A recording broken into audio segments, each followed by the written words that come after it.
If you think this White House can't try to manage a news cycle, then you were not paying attention today. Our number 3 story this morning, the good news, the Obama administration announced it will open the observation deck on the crown of the Statue of Liberty for the first time since 9/11. This afternoon, the concomitant bad news, the administration released the picture from that disastrous photo op next to the Statue of Liberty and announced the resignation of the guy who ordered it.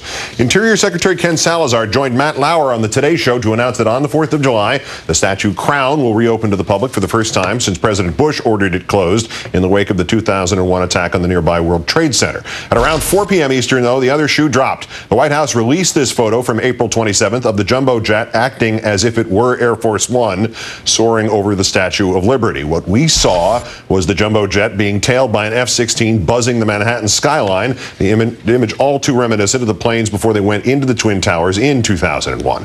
The man responsible for the photo op was the director of the White House Military Office, the former War Secretary Louis Caldera, Army Secretary, forgive me. Today, the White House announced they had accepted Mr. Caldera's resignation. Reading from his letter to the president, Caldera writes, "I have concluded that the controversy surrounding the presidential airlift group's aerial photo shoot over New York City has made it impossible for me to effectively lead the White House Military Office. Moreover, it has become a distraction to the important work you are doing as president. After much reflection, I believe it is incumbent upon me to tender my resignation and step down as director."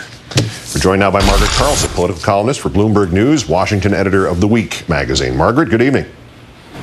Good evening, Keith. I have concluded that the controversy surrounding the flyover has made it impossible for me to effectively lead the White House Military Office. It's not, I have concluded that my boneheadedness made it impossible for me to effectively lead the White House Military Office. There's no apology. There's no acceptance of responsibility.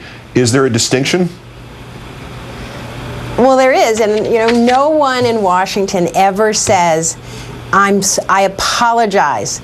They say, if you were offended or if you determine I did anything wrong. In other words, if you're so sensitive and such a wussy person that you found this wrong, then I'm going to say to you, you sensitive person, I'm sorry.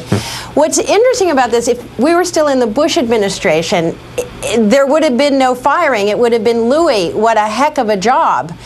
Instead, there is responsibility at the top. He did something really horrendous. There's no excuse, and he was let go. And that is a major difference I hope to see continue between the Bush administration and the Obama administration. To his credit, right after it happened, Caldera stepped up and took responsibility for it. But there was something in that internal report, the internal Obama investigation into it, that I'd like to read. In the report, the White House said Caldera, who had been traveling with President Obama when the flyover plans were initially discussed, did not remember a conversation in which his deputy, George Mulligan, informed him of the flyover. Caldera did not open an email about final plans for the flyover until after it had happened, the report said, noting Caldera had been suffering from severe muscle spasms and had left the office early on several days. People get muscle spasms. It happens, but still the chain of command here seems to have broken down so that it wasn't even just the head of the White House Military Office. It was his deputy who authorized this and just passed it up the chain of command. There was nobody there to say no to it. Well, you have to be hospitalized not to open your emails. We are all required now to open our emails day and night, and muscle spasms just doesn't do the trick. And, by the way, the people who needed to be notified in New York weren't really notified because the public wasn't notified, and the public was scared, the daylight scared out of them. So there were a lot of drop balls along the way. I still think, I'm glad you reminded me that Caldera did take responsibility, and now he's and Obama took the ultimate responsibility by letting people never want to let go the people that they've hired or that are in charge. They don't like to do it, and he did it. That's the best way to do it. This was traumatic for those who witnessed it, not end of the world traumatic, but it was bad enough. In light of that, did the White House risk looking a little too cute, too clever in putting out the Statue of Liberty news and the flyover resignation on the same day? Well, Keith, until I heard you say this, I mean, you are so tuned to cuteness. I didn't tie the two together. I see now where some really smart, clever White House press people probably did, and you caught them, and that's very good. It may be too cute by half. I know a way to even the score.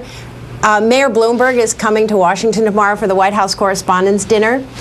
He could buzz the White House with his plane, and then New York and Washington would be even. Oh, that'd be good. That wouldn't have consequences. Finally, Yeah. is this over now? Well, you know, if you get the resignation of the top guy, and this is, well, we won't have this again.